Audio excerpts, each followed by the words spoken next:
Hello again, viewers and listeners. Welcome back to the Kotu Classic FPL podcast. I'm your host, Bruce, and I have my co-host here with me as usual, Chama. Nakam. Boy, I'm good, man. No for the way. Not bad, man. I see you're wearing your Champions Premier League shirt. Yeah. The Are you, 2019, are you trying to 2020. are you trying to inspire your Liverpool squad to do better this De- time? definitely. We are coming back with a statement to make. uh, Because most of our uh, players, they are being disrespected in this international break, things like that. So now we are back, and we're coming with a big statement. So if you don't have Liverpool players in your fantasy team, I think you are doing something. You are not playing the game right. you're showing support. You're showing solidarity with your team. Huh? Definitely. That's good. I mean, to be honest, I think I have some big reveal in my wildcard team, going against what I've said for the past few game weeks, but I will get to that. Yeah. So, welcome to game week 9 preview. It's been a long few 2 weeks, Yeah. with the Nations League that nobody watches. At least I don't watch it. So, But it was interesting this time around because England were, messing around. yeah, they were relegated, which I Yeah. still don't understand. It doesn't make sense to me. But anyways, yeah, they qualify for the World Cup, but yet they're relegated in some other tournament. I don't Yeah. know. But yeah, but we're finally glad that it's over and FPL is back. Yeah. So we'll just talk about the review, just a brief recap of what happened in game week. Is it 8? Yeah. It seems like an age Game ago, week but we'll nine. just talk about Yeah, it game briefly. week 8 actually. Game week 8, Yeah, yeah. And I am kind then of lost. I know everybody's lost. It's been that long, Yeah, it is. It And then is. we'll dive into the preview where we'll talk about our teams and captaincy, that sort of stuff, the usual. Yeah, especially when Yeah. you talk about like Liverpool and Man United with me and you. Like it has Mhm. been a long time since we last Yeah, played it a seems game in the like, Premier League because there yeah, was yeah, the exactly. game week Yeah. 8 fixtures were cancelled. Game week 7 was already cancelled. So it's like since game week Mhm. 6, Manchester United and Liverpool have not We played haven't a talked about game. our So teams. yeah, Yeah. it feels like so long time, right? Yeah. I mean, but yeah, game week 8 recap. Yeah. I don't think I can remember much, but let's talk about the Chama. Yeah, game week Let's 8, just get it out of the definitely. way.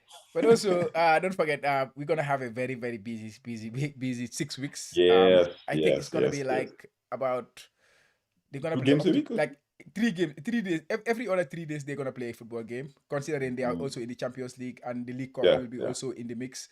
So yeah, now against the World Cup is gonna be very hectic, which is usually entertaining or exciting for fantasy managers because you have to make decisions almost every other time.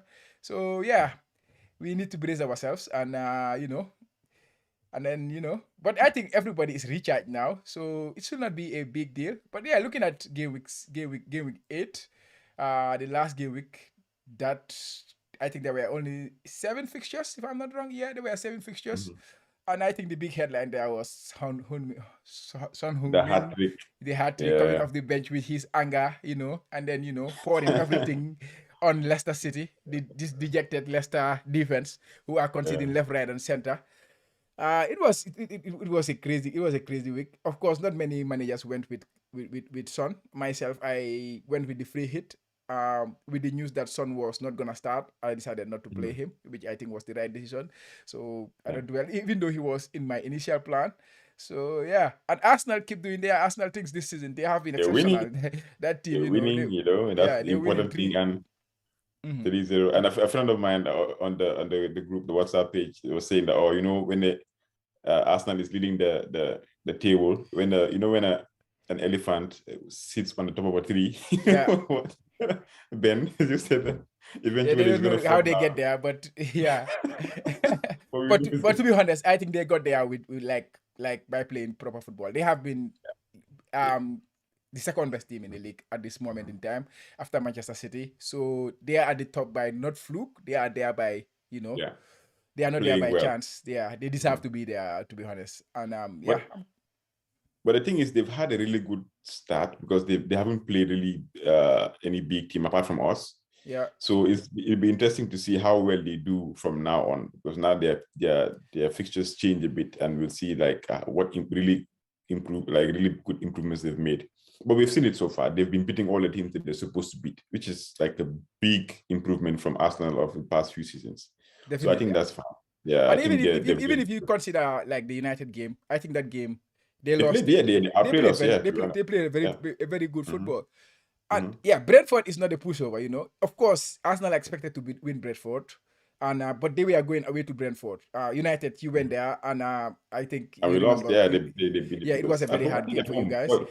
4-0. Yeah, Yeah, at home exactly. actually. So yeah, Arsenal winning there, very commanding, like controlling the game. You know, to be honest, they are looking like a very, very team. You know, very good team. And Ateta, yeah, he's coming good. City too, they continue to do their City things, right? Haaland with just one goal, I was quite happy with that. From my captain. Power captain, yeah, that is the talk of the town, and that is the talk of the FPL community. Yeah, Haaland is the captain for the foreseeable future. Not for me, of new, course, not for the us, new maybe. FPL superstar. Yeah, but Yeah, and he's other teams like Villa, Everton, the teams on the sack race, they all won their games. Steven Gerrard and Lampard, 1-0 each. And Newcastle, Bournemouth, Newcastle completely like they completely almost killed Bournemouth, and Bournemouth got the lead at the run of play, and then Newcastle came back with a 1-1. That was a very interesting game. And also Nottingham Forest, Fulham. That one I have to give thank you a little bit because of Mitrovic. Of course, Fulham scored 3 goals, and Mitrovic was not involved in any of the goals, which is very strange very at the strange. Yeah. like with his form. But yeah, you made me go with Isaac. He got the 9 points, the goal and the penalty and the maximum bonus points. So yeah, thank you for that tip in the final No problem. stages Yeah, of the last podcast we made.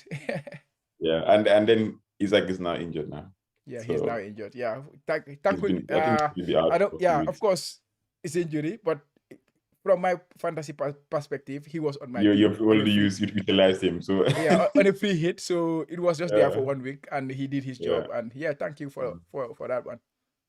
Yeah, man. Because I saw the trend that people were talking like really good stuff about him. I've always liked him as a striker, but yeah, that was a good pick for Bournemouth, because we all know the funny thing is Bournemouth improved actually, because they were like the whipping boys at some point in the beginning of the season. The Yeah. first, I think, the second game onwards, and when they sacked their manager, now they're like more defensive and But yeah, he did well. The problem now is Callum Wilson is now back, and he's also not fully fit. So they only have one striker. They signed one striker to replace the injured striker they have, and now the second striker is also injured now. So it's a But mess. yeah, Callum is back. So yeah, I think people some are doing the sideways move, going from Isaac to Callum or But he something might be like that. injured again. That's the thing. Yeah, Callum that's the is thing with always him. injured. He never stays fit for long. I Yeah, think he's he's quite always an injured. injury prone player. But Yeah. yeah. So And how about good Son? player. What to do Yeah. with the Son, man, like he's back, or is he not?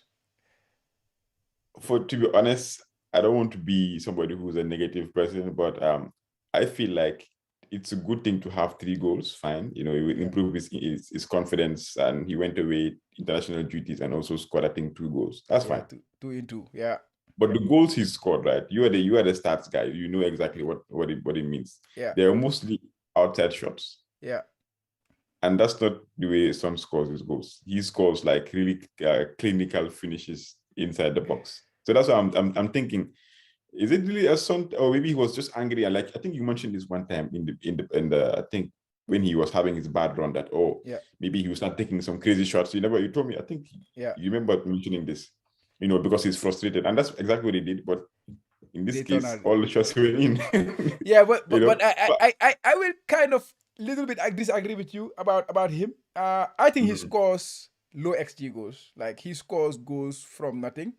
Like he's a clinical finisher. He scored with his left. He scored with his right foot. We saw that last season. Of course, it's not sustainable to rely on a player to score from outside shot. But with Son, I think something that we all agree about him is he's the best finisher in the Premier League, regardless of who the player is in terms of finishing. Because he don't need, like last time I say, he don't need a lot of high XG. He was in the XGs, right? When we discussed the stats last week, but he was not scoring. He was underperforming, which is Yeah. very Yeah. abnormal for him. So he Mhm. usually outperform his XG. In terms of finishing, he will score I think he's goals. the best in Europe. Yeah, in the past few Yeah, he's seasons. the Yeah. best finisher in Europe. That is what the numbers shows for him in the Premier League. For example, if you compare him to Salah, Salah will get the volume of chances, and then he relies on the volume to score chances. But Son Mhm. does not necessarily rely on volume. And to be honest, I'm not surprised that he's taking the shots, but also I'm not surprised that he can convert like shots from outside range. Even though I feel he could get a little bit more selfish, he could take more shots and things like that, which happened in the game. And then thankfully for him, it turned out good. But yeah, I Yeah. think for me, this is a sign for him. We all know he's a streaky player. Once he starts, he don't stop. Yeah, that's true. The only bad thing is that, or negative thing is, maybe their run of fixtures is not the best. Yeah. But I mean, it's Arsenal. You never know that this is going to be an interesting game. The derby, the North London, is it North London derby? It's going to Yeah, be an yeah, interesting game because Arsenal have really improved yeah. defensively. Tottenham is also a very good defensive team. So, I mean, I'm really Excited for interested in that game. watching this It's to see very interesting. what But happens. yeah, I think Yeah. when we get to the fixtures, we discuss more about that fixture and the Manchester derby, which are the two big fixtures of the week. Yes. So yeah, Okay. we will get into that. Yeah. Okay. So, are we done with the review? I think that's about it. Yeah, that's about it. We can look back to our teams, how we did. Of course, I was on the free hit, and you Oh were. yeah. I Yeah. was thinking that I can just skip this part because I didn't do too well. So I was like, Yeah, yeah. okay. Then go through your team first and do it quickly. Then I can talk about my free hit team. Okay. I think I had Ward with a 0 pointer. I was no surprises there. Gabriel with 6 points. Nico Williams 1. I had to play because there were a few cancelled games. So this is like James was on the bench, Luis Diaz was on the bench. So this is the best that I can do. I was even lucky enough to be able to field 11 players that played. So Before you move, I think you were influenced by the fact that you had 11 players. yeah, Like, I was like, okay, even though you this didn't is have good the enough right for me. players, but you were Let's go. comfortable having the 11 players, even though you had the wild Yes. card at the back But pocket, I think. yeah, but exactly. But I was surprised that I even had 47 because I was not thinking that this team would probably give me like Yeah. more than average points. And I was short off by 3 because the average was 50, which is surprising to me that it's this high. But yeah, I wasn't expecting much, to be honest. Yeah, it's because of the Tottenham game, right? You had the Yeah. Canes and the Suns, and yeah, that was the opportunity there. And I think Yeah, for me that was that's why I went for the hit. Unfortunately, I didn't get I the. was hoping the game wouldn't be that high scoring. Yeah, I was like, man, Leicester need to do something because I didn't have any of those players. yeah, definitely. But yeah. Andreas with 1, Martinelli with 3, Bailey with 3, Foden with 8, Captain Hala with 12, Gabriel Jesus with 6, and Tony with 2. So yeah.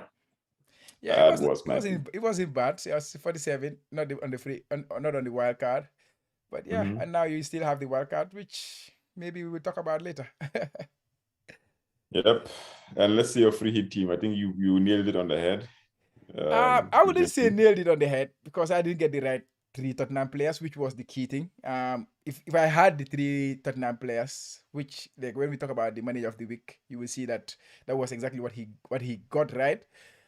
Yeah, for me, I went with Pope in goal. It was so unfortunate that they conceded. They didn't like. I think that was the only shot he conceded in the game, and then it ended up with a goal. It was so disappointed. In defense, I went with Cancelo. He got the 9 points with the bonus points. Perisic 2 points. Trippier with the 5 point. He got the assist for the penalty that Isaac converted, so that was okay. Bailey in the middle. Kulusevski with the 5 points. Martinelli 2 points, and De Bruyne with 10 points. Then I went Haaland. Kane was my captain. He scored 10 points, and Isaac with the 9-pointer. So I ended up with 74 points. They didn't go heavy on Arsenal, and they ended up winning. So that was also kind of a little bit of a disappointment there, because on a free hit, you want to hit those players, but it's quite hard, right? But 74 points, I think it's a good tally. And considering the season I am having, I would take that. Small wins, yeah. It's actually a big win, because you were above the average by 24 points. So yeah. Yeah. Now the big thing is how do I fight against those who have the free hit when it comes to the second half of the season? When people are That's using going to their free hit be and I will not be having the free hit, it's a big headache for me. But yeah, it's something I am relishing, and hopefully when it comes, I will find a way to at least damage limitation, like they say. Yeah. Okay.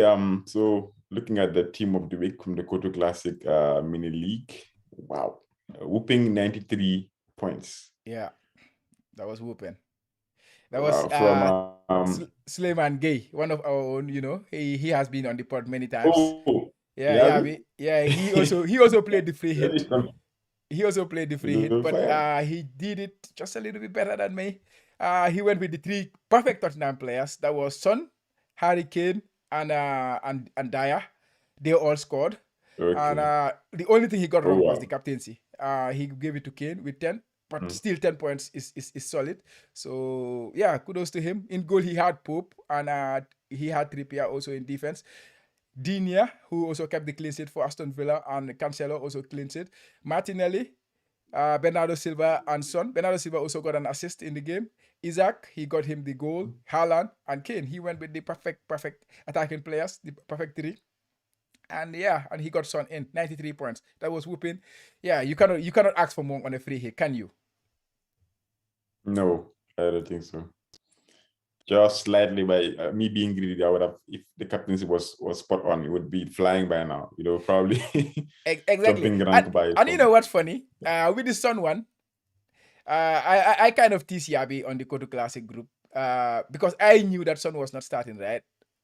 Not necessarily new, but there was already, because there is Twitter, people speculation that Son is gonna be benched this game. So that was the reason why I got rid of Son. But I did not share this information on the Kodu Classic group. Usually I get this information and then I share it to the group.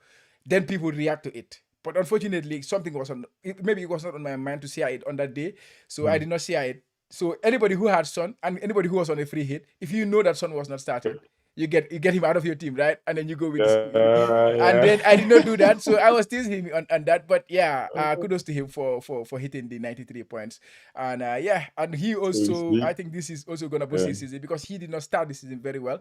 So I think this is a very, very good, tally for him. Congratulations, Yabi, Kodu Classic Manager of the Week. Congrats, He has Yabi, been a Kodu Classic champion in the past too as well. So we can also mention that. The former Kotu Classic champion. Yeah, definitely. So yeah, big game week for him in game week 8. This is one of the instances where like early team news didn't work in anybody's favor this time around. All these before we talk about I wish I news and slept. I should have slept, I don't know anything about Son.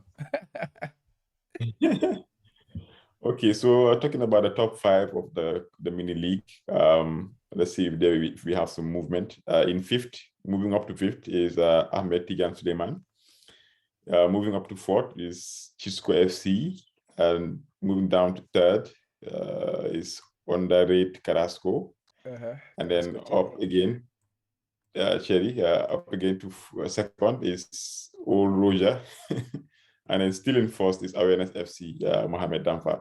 So we have a lot of movement in the top 5. A lot of people, I see a lot of people dropping down, and then about 3 new additions or movement in the top 5. Yeah, but Mohamed Damfa is setting the pace, right? Of about 50 points, almost 50 points at the top. That is gonna be a very difficult task to catch him. At this pace, is looking like somebody who's probably going to win it. But yeah. Yeah, but you never keep know. it going. Yeah, things can change. Keep the season is still young. Let's see, man. 25% gone, and anyways, yeah. But there is a lot of, there is a lot of like I say, this particular phase between now against the World Cup and also after the World Cup, when the double games are coming, and there's a lot of fixtures that are to be rescheduled. So there is still chance for people to make grounds. But yeah, Mohamed Damfa, he's flying right now. Nice. Okay, so moving on to Game Week 9 preview. Yeah.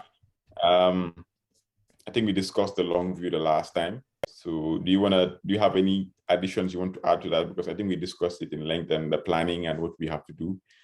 And has anything changed between Game Week 8 and Game Week 9, the international break, that changes your mind about what to plan? I think the major changes that happened in between the international break was Brighton getting a new manager, because he has not actually it happened before the international break, because but Brighton did not play in game week 8, so it kind of feel like it happened during the international break.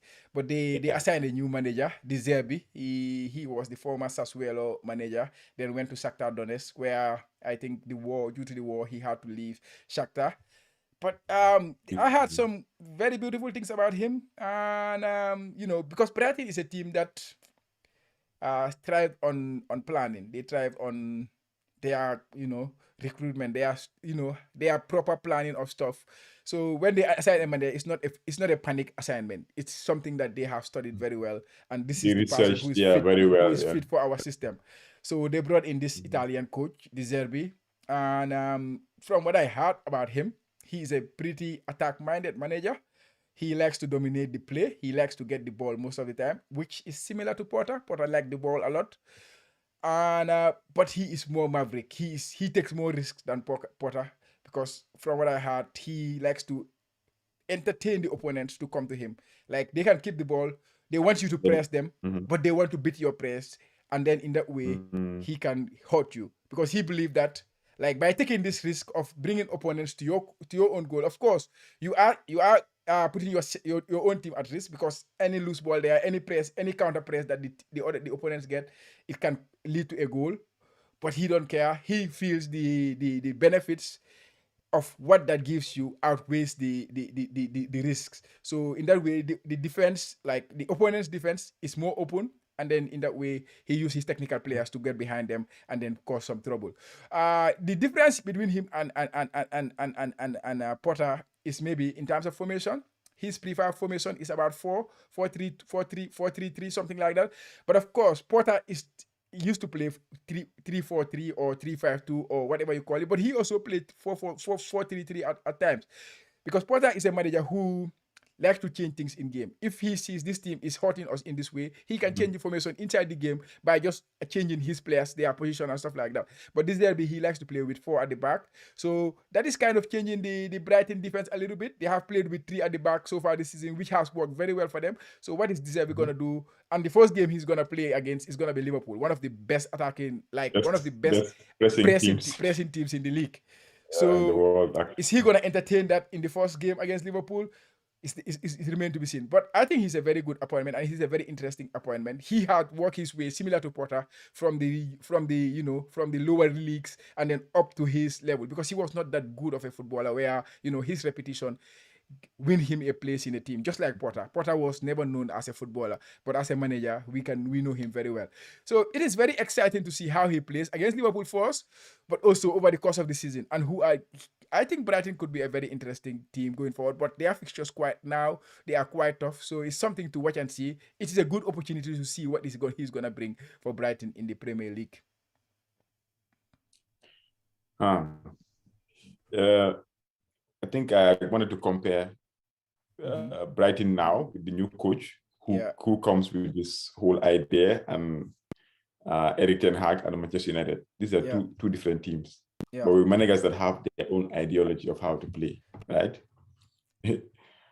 Ten Hag came with this idea that he wants to play like tiki-taka football, and I don't understand his strategy, but it was really something that was refreshing. It was new, but the yeah. players that he had couldn't play the type of football that he wanted, Mm-hmm. and he found out in the first 2 games that he needs to make changes as soon as possible, Yeah, which he did.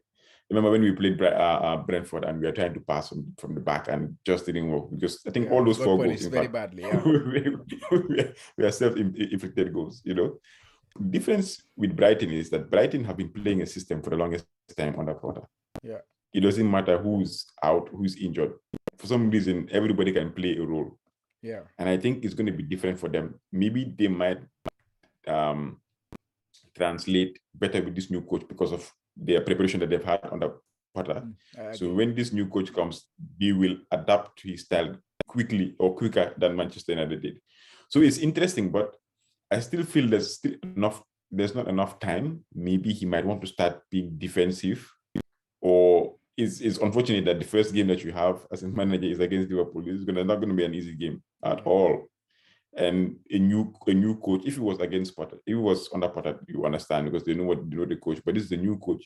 Yeah. He has to come and win the fans and win the players, approval, and then go on and perform, and the players buy into his idea. So there's a lot of things going on right now. They've had a few weeks to practice, to prepare, but it's not the same as playing a full game. Yeah.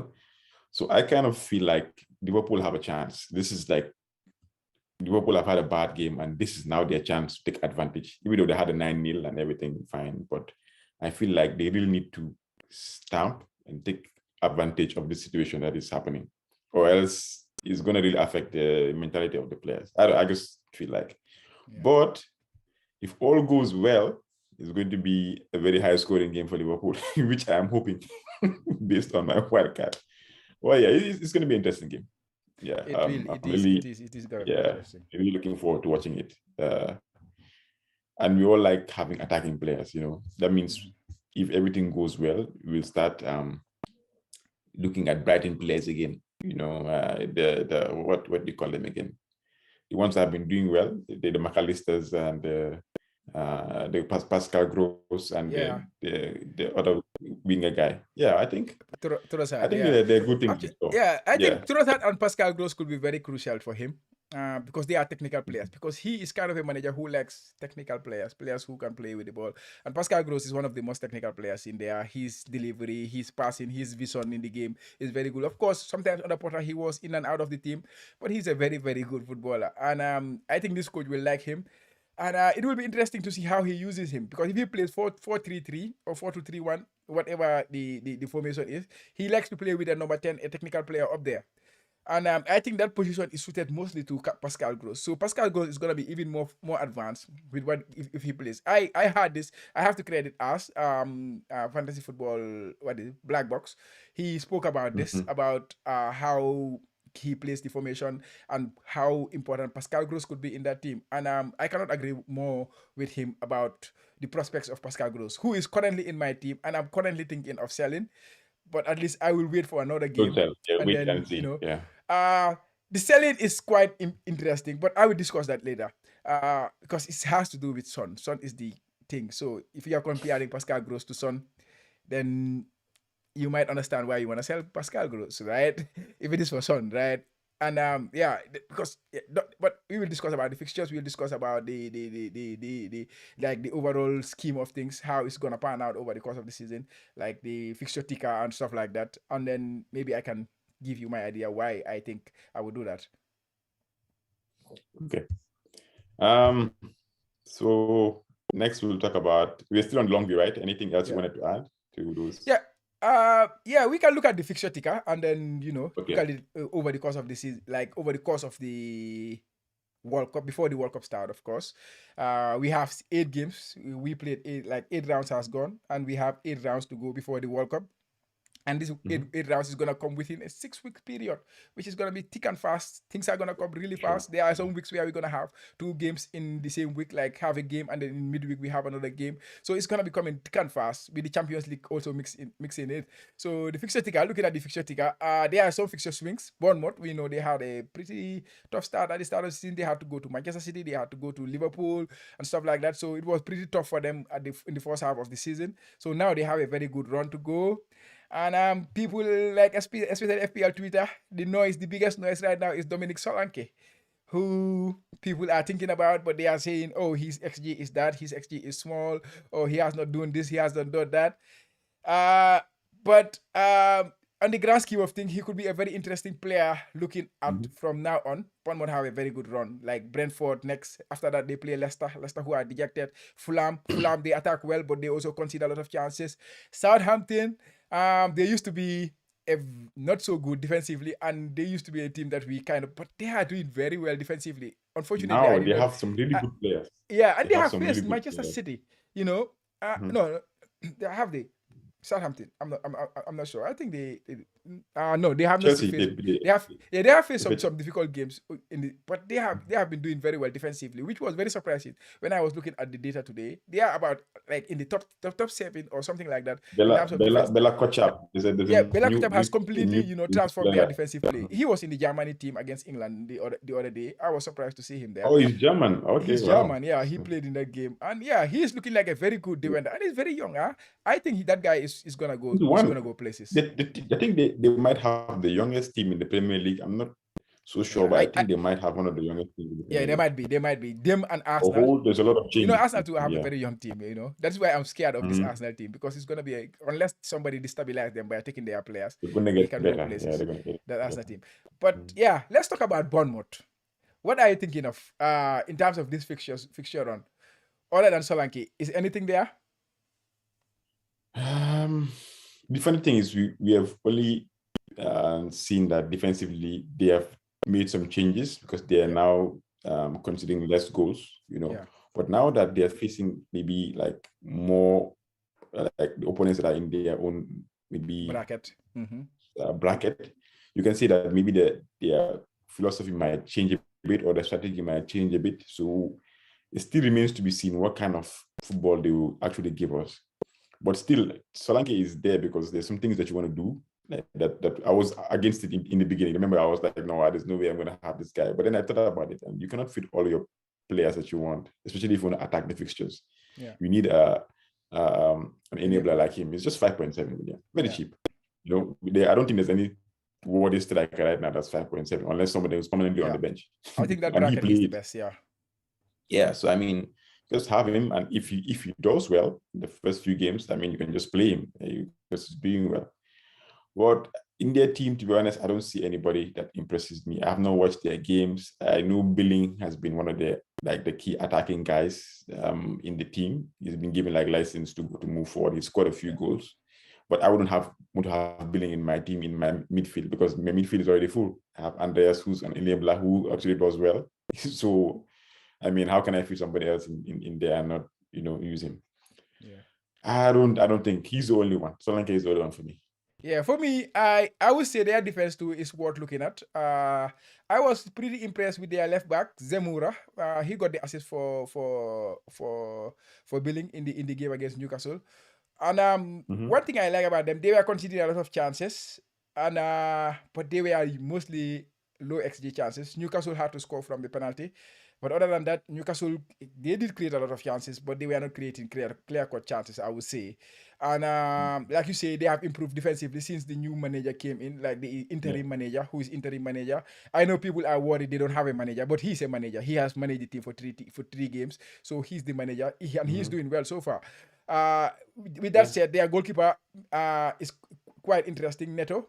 He's a very good goalkeeper. He was at Barcelona at some point. I think he was signed for a lot of money to Barcelona, and he has a cap for Brazil, if I'm not wrong. So he's not a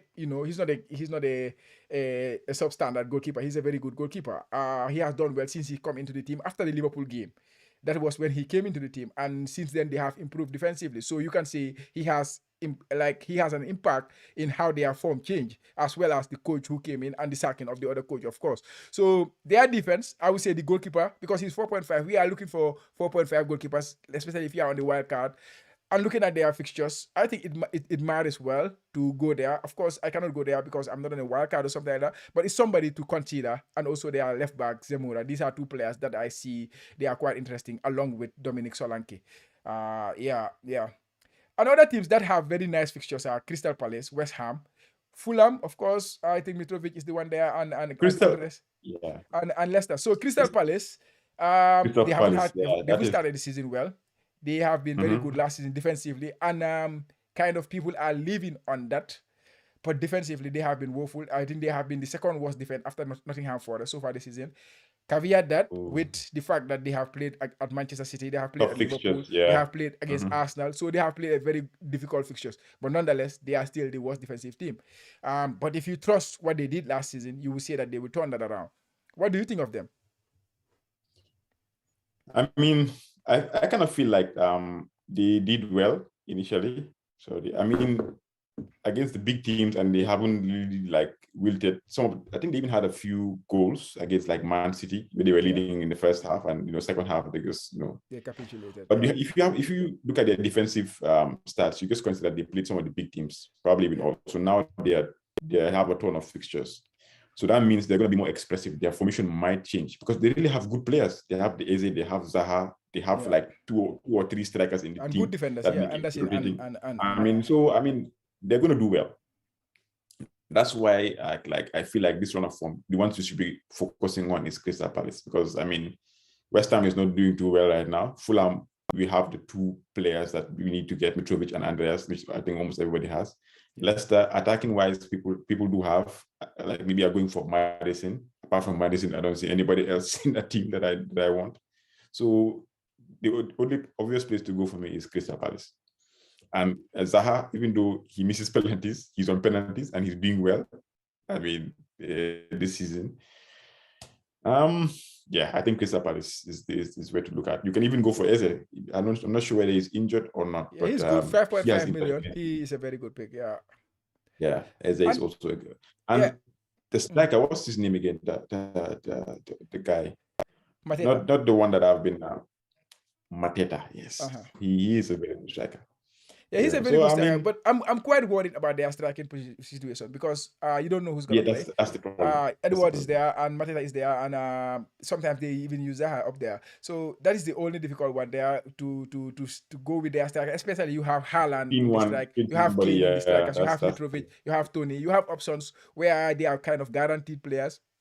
So I think for me, their strikers is somewhere I will not even look at. But Zaha is a guaranteed starter in this team. Yeah. I think he's he's a talisman, talisman in this team. So I think he's the obvious pick for me. Eze too, if he's fit, he brings a lot of like dimension to this team. And the young guy that Olise, he hasn't really featured this. He hasn't featured. Maybe so much after the break, maybe during this period he might come significant. Perhaps I hope. I like him. Yeah. I predicted him to be but they have a really good Oh yeah. I mean, apart from the Chelsea game, I think they have a really good run, which is just it's enticing for me, and I think that's why I have Zaha in my team. Yeah. That is interesting. Speaking of Leicester, before West Ham, surprisingly, they are also very good defensively, but in terms of scoring goals, they are quite struggling this season. So for West Ham, I would say defensively, I will look at them. People are talking about Zuma because he's cheaper this season, 4.5, and he's a threat on set pieces. They are struggling, so maybe they will rely on set pieces to get goals and stuff like that. So Zuma might come in handy, and but. Leicester City, Fulham, we don't need to talk much about them. We all know the two players that everybody is gonna go with. That is Mitrovic and Pereira. If people are gonna go double there, but Leicester City, you did mention their attack, which is Maddison is the main one. Daka has come good because Vardy has completely went off radar, and Daka in the last two games he has been involved in goals and assisting. So he's also another 5.7 million. Or 5.8 million, close to the Solanke price. So, but another thing is they have three strikers. It's difficult to know who's going to start there. So that's the issue. Yeah. Apparently, I think I got this from the FPL Wire. I think they had a really nice spot. So if anybody has a chance, you can go and watch the latest episode. They were saying that I think Rogers made some comment that I think age has finally caught up with Vardy. So I don't think he's going to be featuring much. I hope. Because if for some reason we don't understand, you have really two good strikers that are at the like prime of their careers, but then you choose to play Vardy. We all know that Vardy, like since the end of last season, he's been like getting injuries. They have to manage his minutes, and now he's not getting the time, and now the age is finally catching up with him. You should have made this move a long time ago and bring in your two really good strikers, Iheanacho and Daka. Come on, it's like a no-brainer for me. But I think sometimes Rogers might be a bit too set in his ways, like he wants to push the agenda. I don't know, but anyways, I feel like when it comes to scoring, they don't have a problem with the scoring. It's just the defending that is the problem, because in all these big games they still manage to score somehow. That means like they're creating, but it's the defense that I wouldn't really go near, to be honest. Personally, I am trying to have a case for them defensively. Of course, I know they have been poor defensively. Yeah, I don't know. I don't know, if you, man. It's risky. actually, if you look at the underlying numbers, they are not the worst. Like I say, they are doing better than Crystal Palace defensively. Even though we might back the Crystal Palace players going forward because of the fixtures that they had, Leicester have been doing better. They are not good, but they are not the worst defensive team. I would say just like that. And now considering the fixtures that they have, because for me, I breed on fixtures. Fixtures are very important in the way I play the game. They play Nottingham Forest next, Bournemouth. After that, Bournemouth have not been doing well. Even though we are singing praise for Solanke, they have not been creating a lot of chances. So you play Nottingham Forest, Bournemouth, Crystal Palace, and Leeds United in the next So 4 that's fixtures. very, Of very course, good. Yeah. Leeds, they are a very good team to keep clean sheets for, but also you can see Leeds United could be tricky because they score goals. They are not good defensively. They are not great defensively, but they also score goals. So that could be a trick on. But I think this is a good crop of 4 fixtures for them to revitalize their defensive play. I think so too. Yeah, this is the chance. And I had some rumors that Ward, who has had a woeful start to the season, according to FPL General, he was talking. I think he posted a tweet. He said there are 20 teams in the Premier League, and Ward is the 21st best goalkeeper in the league. So it means, like, there are some teams that played more than one goalkeeper so far this season, and even Ward is he who played every single game for Leicester. He is still 21st, not even in the top 20. So outside the 20 teams, which is very bad, to be honest. But yeah, I would say, considering their defenders' price have dropped significantly, players like Castagna, who can also score goals because he's a threat going forward. Players like James Justin, he's also going up. They are also very attacking. So these two, their price has dropped to 4.4 and 4.3. So for that price, if you have these kind of players, I think you can gamble with them. It's not a major gamble, but these are players that people can look at. I think so too. I think so. I think those like attacking players, now that the fixtures have changed and they score goals, might be very important to them when it comes to creating chances. Yeah. So I think that if you have the funds, then you should definitely go there, to be honest. Yeah. But one thing you wouldn't like to do is to get somebody and then see them on the bench getting all your points because you got them that are cheap. Yeah. Well, yeah. What do you think about? Yeah. What do you think about Ward? I'm still going with him because, like, I don't see the second choice keeper. Do you think he has a chance of starting over Ward? Yeah, that is the rumors I am hearing. They said he might be starting this weekend. Rogers might change the goalkeeping department. So, but it's just rumors at this point in time. I know some pods or some content creators are backing the Ward and Iverson goalkeeping partnership because apparently those who are wildcarding, the most difficult decision that they are having to make is which goalkeeper to go with. Because Crystal Palace is one team that people are considering, but Guetta he did not start the last game or he's having a knock, something like that. So people are not sure if he will start, even though they have the good fixtures. Bournemouth, people don't trust them, even though I am singing praise for Neto. West Ham too, because he's a 5 million goalkeeper, you don't want to go there. Fulham is not the team that you want to target for goalkeeping. So Leicester is the next team that with the short-term fixtures, they have the best ones. Everything will come good, but that is in the final stage of the season. So people are advocating for going for Ward and Iverson, which is the cheapest goalkeeping combination you can have. And for a manager like yourself, who you say you don't really value goalkeeper. Yeah, so this is a very good combination to have because one thing you guarantee your team is you will have a starting goalkeeper. They will play. One will play. One will play. So if you put this one on the bench, the other one will come on for you. So it's a very good combination. That's a very good comment. Yeah. Which gives you a lot of money to also spend otherwise. But then it depends on the money where you're going to spend the money. If you don't need that money, then you might go for a better goalkeeper. But for a manager like yourself, I think that is the combination you will go, the way you're thinking. Yeah. I might just change my mind and just go with that because you made a very good point, to be honest. I mean, because I was thinking, keeper, like, I don't really, for me, I feel like the keeping situation, I've learned for the past few seasons that it's a very tricky situation. You want to get a keeper that's not playing for a top club because you don't want to price yourself out from having a third player from that team. Yeah. So all these Edersons and this Liverpool keeper, Alisson. I like having them because the third option. Somebody might The pop other up. thing is also, the other thing is you don't want a cheap keeper because obviously they're going to concede. They're just giving you one point all the time. So you want the keeper that's a good defensive team, but doesn't concede a lot of chances. So it's kind of tricky right? now. Yeah. So now I've realized that any keeper that has a good season, the previous season, the next season they become more expensive. They become a 5 million keeper, like the Ramsdale and the Popes. So what it's a bit unfair, but so I kind of feel like that combination works. It gives you a lot of money to spend somewhere else, and it gives you a lot of money to invest elsewhere. Yeah, exactly. Yeah. Okay, so before we move to the fixture, let's just look at the big boys. Arsenal, of course, they are the top of the league. They are the worst team. They are at the bottom of the ticker, which is quite tricky for them. Arsenal at the bottom of the tickers, and they also have a blank in game week 12. So the next 3 games is Tottenham, Liverpool, and Leeds United, and then they have a blank. So what do we do with our Arsenal assets? Manchester United, even though Dalot is coming good, scoring 2 goals in the international break, the fixtures are not there for Man United to invest on Man United at this point in time. So Manchester City too, they have the blank. And before the blank, they play away to Liverpool, Man United, Southampton, and Liverpool. So how are we going to maneuver with our bigger boys? Chelsea, the new coaches there. How are we going to do with all these things? The bigger boys. Of course, there's the swing. The swing has started this particular game week. How are we going to deal with that?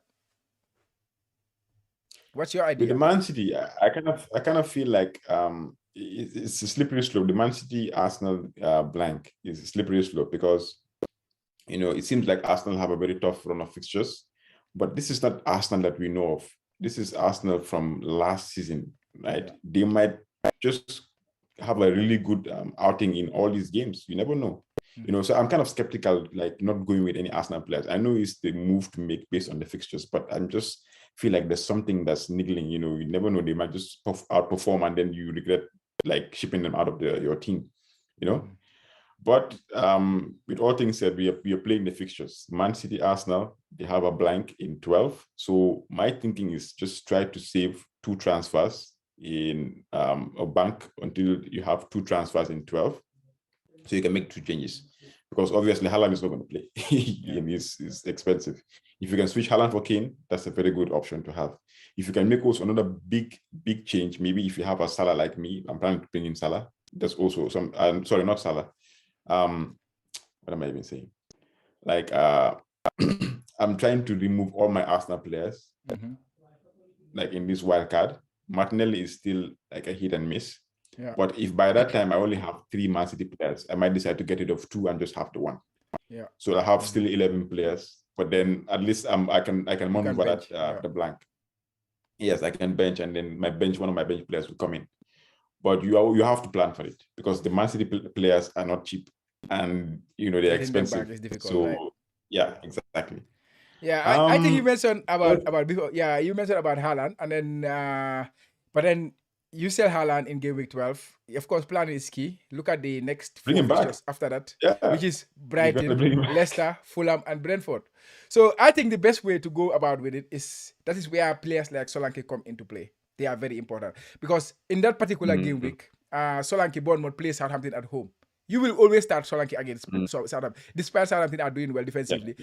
Bournemouth playing at home, you will feel comfortable starting him, despite even if he score or if he don't score, you'll be comfortable starting him. So this is where they come in handy. Players like Andreas Pereira, if you have them in their team, and Mitrovic, they are all playing. They are playing Aston Villa in that particular game. So the lesser teams with cheap assets, Leicester City themselves, they play Leeds United at home. So those cheap players that you will bring into your wild card, those players will cover for you in that particular game. Whilst you are comfortable to bench players like Haaland, and then you bring them back into your team, starting lineup in the last 4 game weeks where they are gonna they're gonna massacre these teams. Brighton, Leicester. By that time, maybe Brighton has started this attacking, all out attacking, and Manchester City is gonna kill them.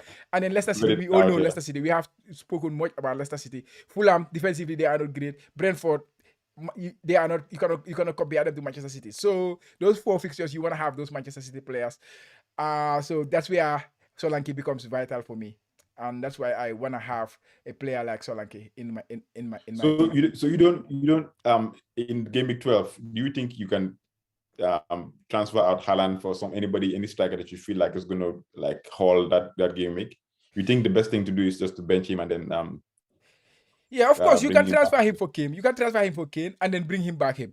But then that one means you have booking 2 transfers, right? Out for Haaland. Yeah. Maybe you have other problems that you want to solve, or you have other targets that you want to catch. But that means you are confined to making sure that Haaland is the player.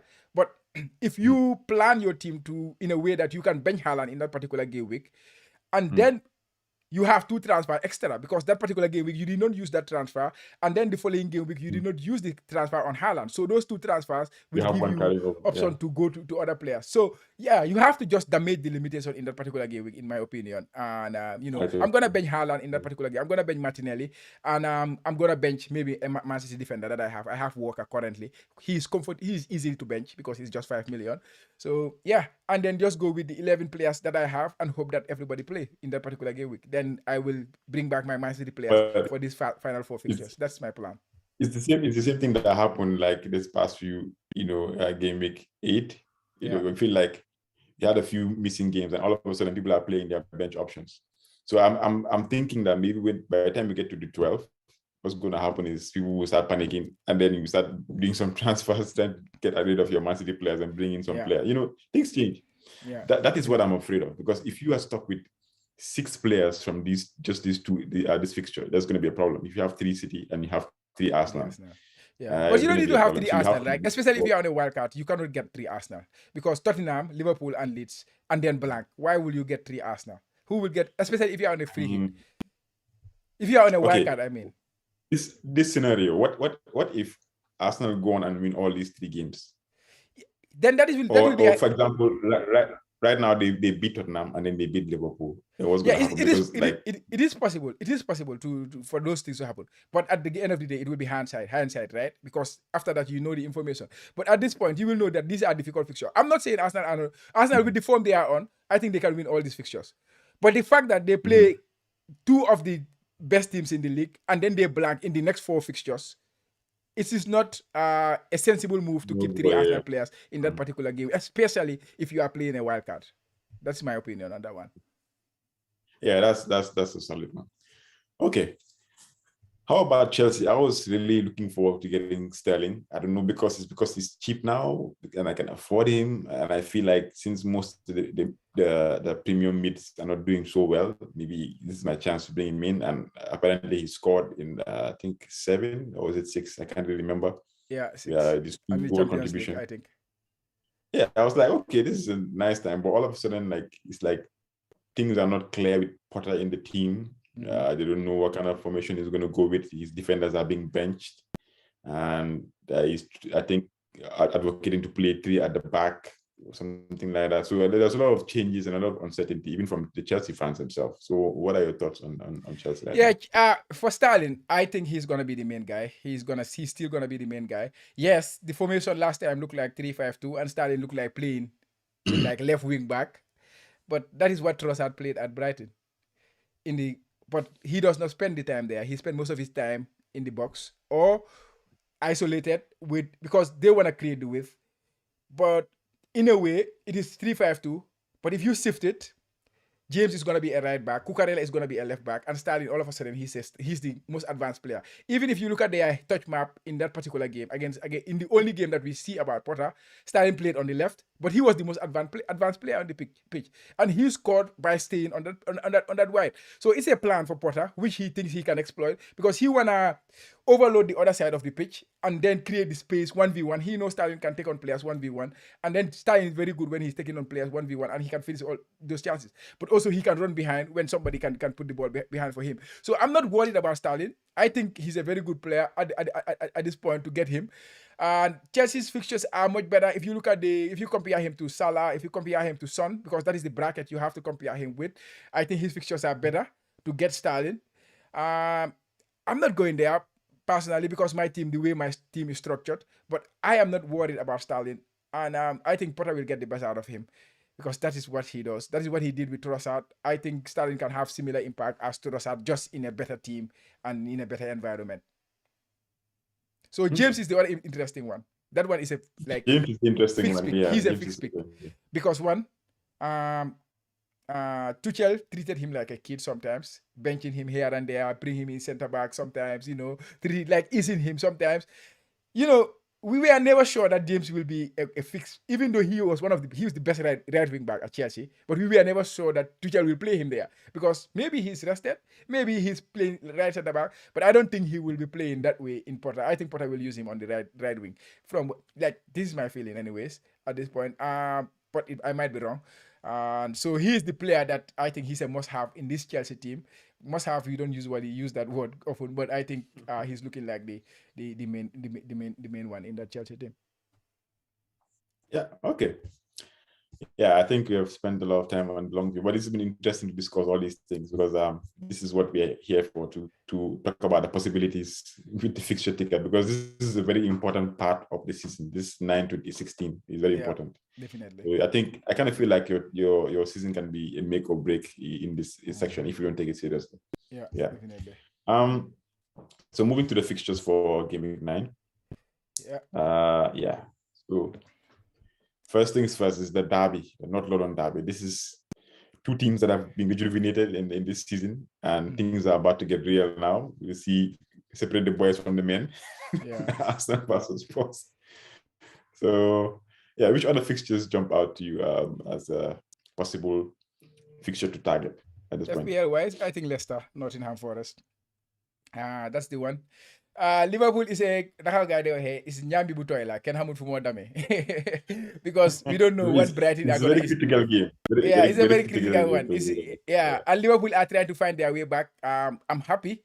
We haven't played in the Premier League for a whole month, which I feel very happy because I feel our players were a bit fatigued and we had a lot of injuries here and there. And now, looking at our training pictures today, I was so happy to see a lot of new faces that I haven't seen in a very, very long time. So the team is coming back together.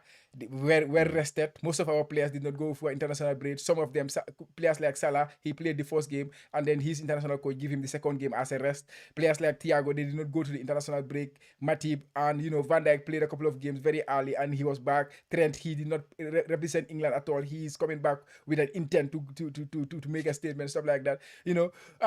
I am quite optimistic as a Liverpool fan, of course. And but again, I don't know what to expect from Brighton at this stage, at this point in time. But yeah, I'm happy to own the Liverpool players, and I think this could be our turning point for our season. And so those are the two games I would target for FPL this week, but it's tricky. Would you captain Madison? Madison, I don't have Madison in my team, unfortunately. But if I had him, I'll be tempted. But because I have Salah, and I think Salah have the higher upside, and I'm gonna just gamble there, and I'm a bit biased, so I'm gonna go Salah. That's understandable since you're a Liverpool fan. Yeah, I feel like that's one of the games. Fulham Newcastle can be interesting, because I feel like there will be goals. Problem is which players will score. Mitrovic, I have no doubt he will probably. He was on fire in the international break. 4 goals, I think, in 2 games. Oh, he played? Yeah, he played. He's on fire this season, man. This guy, we can't tell him anything anymore. We used to diss him a lot the past few seasons when he came now. Yeah. Nobody can say anything, to him. It's been exceptional, to be honest. I think with him, it's all about the manager, right? If the manager gives him the play around him, play to his strengths, you get the best out of him. But if you come in and then you want him to do something else that he is not, then he struggles. Yeah, I think so. So we have another derby. Maybe this is the bigger derby than the North London derby. This is the Manchester derby. Man City, Man United. Haaland is licking his lips. Apparently, he said he wants to play against us. So it's going to be a tempting one. I don't think there's going to be a lot of goals. I might be wrong, but the two teams are different and they've changed. A lot of things have changed now. It's not like Manchester United before. Even though when we are still struggling, we beat them a few times. Yeah. But I feel like there is goals. I don't think it's going to be a draw, but there will be goals, but not as many goals as people think. But you never know. This is football, so obviously that's just my opinion. Yeah, it is going to be interesting. I think the Manchester. It's interesting. Yeah, it's going to be interesting. But yeah, I think Manchester City, compared to the North London derby, that one is quite close because those two teams are all flying. Manchester United are doing well, don't get me wrong, but Manchester City is a different beast, right? And Man United did well against Arsenal, against Liverpool, and I'm sure they might bring similar tactic against Manchester City. But Manchester City is a different beast, man. It's a different beast with Haaland. The rate, I think this team, they are creating more than 4 big chances per game, and they have Haaland in their team. Chances is easy for them to create. And Manchester United concede chances, Manchester United concede chances, even though they don't concede. Because if you consider the Liverpool game, the Manchester City, the Arsenal game, you consider a lot of chances in those two games, even though those teams don't take their chances. But Manchester City, they have Haaland up there, and he's in the form of his life, scoring in almost like 11 goals in 7 matches in the league, which is at the highest rate. No one has ever did that. Not even Salah. Not even when he was breaking the records in the Premier League. So yeah, it could be interesting. You said that's the bigger derby. I would say the North London derby because Man City is still a small team in my books. It's just they have money now. They're spending the money. But yeah, how can Arsenal. they be a small team? Well, in small team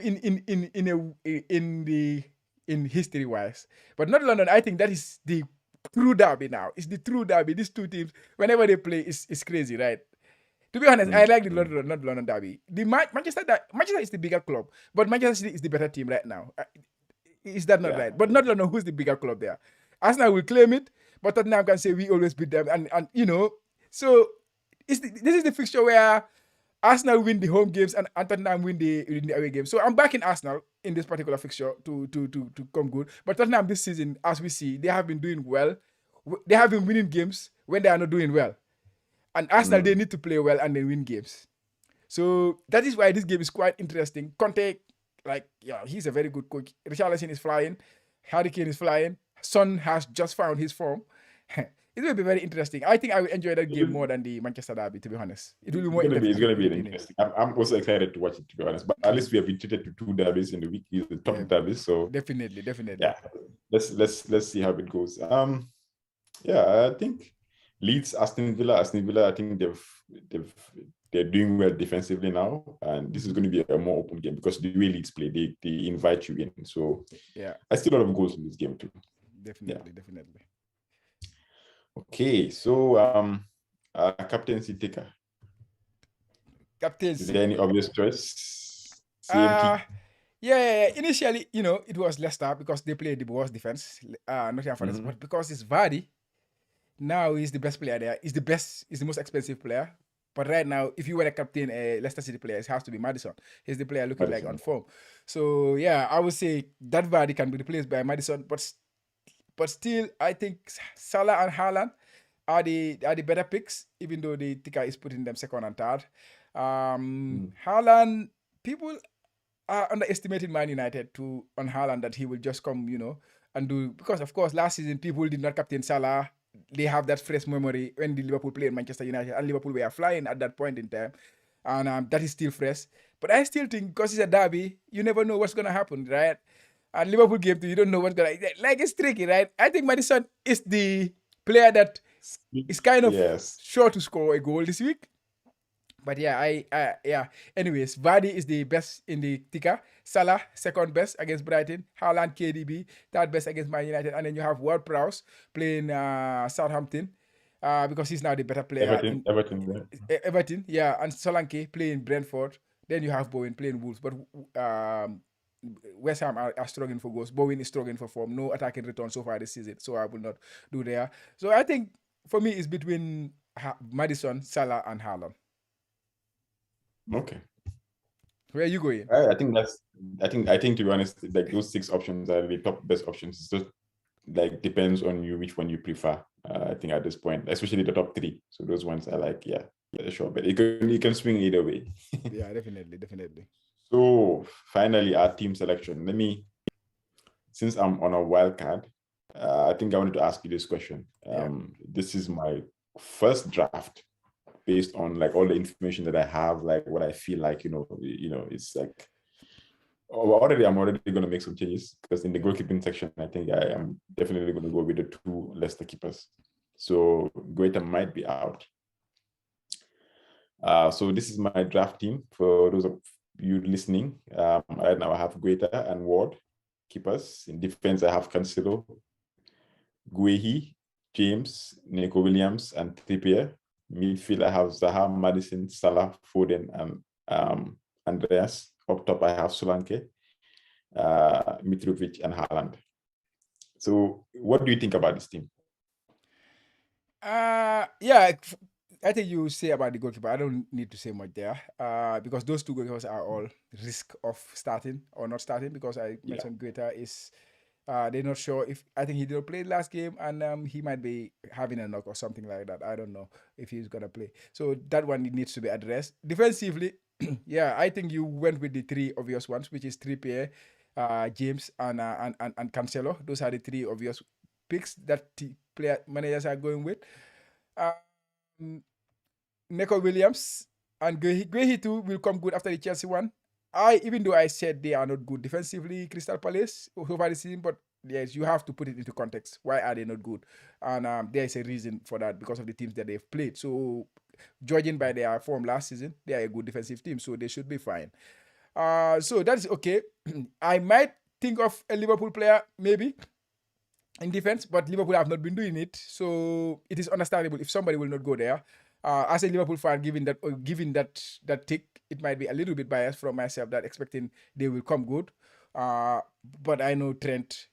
He must be a player like with an intent right now after getting not called or dropped by the England team. So. And I expect Liverpool to come better. So yeah, but again, it's a Liverpool fan talking to you who might be biased about his team. So whatever you do with the Liverpool defenders, yeah, it's okay. And I would like to point out that to Tsimikas at 4.5 million or something like that, he might be first choice because Robo is injured. So if Tsimikas is on first choice, he shares set pieces with Trent. I might bring So he's him in somebody Pogba, you can go with, and he's a low risk defender. And once Robertson is back and he starts to play again, it's an easy player to sell because he's a cheap player. So that's I just wanted to add that to you. But I think you went with the three defenders that every wildcard should go with. That is James, Cancelo, and Trippier. And in the middle, I think also Madison and Zaha are no-brainers. Salah for me, yeah, he has to be in a wildcard team.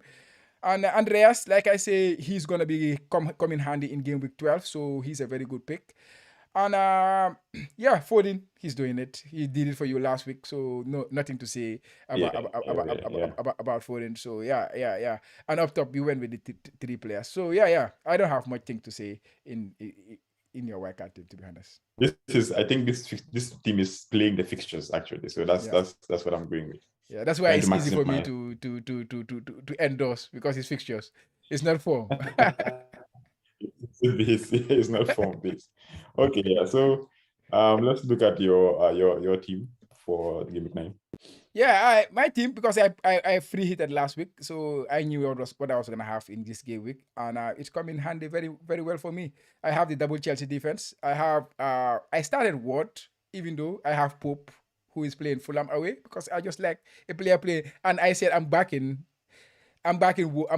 Leicester to come better in defense. So I want to be part of that. So I started. If he does not start, Pope comes in, and there is no problem with my goalkeeping department. And in defense, like Trent, I kept him because I free hitted. Walker, Man City, he's back. I'm happy that what is his name? The defender Stones got injured for England, which means Ward will almost automatically start at right back. And like I say, with Manchester City defense, I'm only going for the clean sheet. Even though this is a Manchester derby, maybe they might concede, but yeah, I'm comfortable starting him and not having Cancelo. James and Cucurella.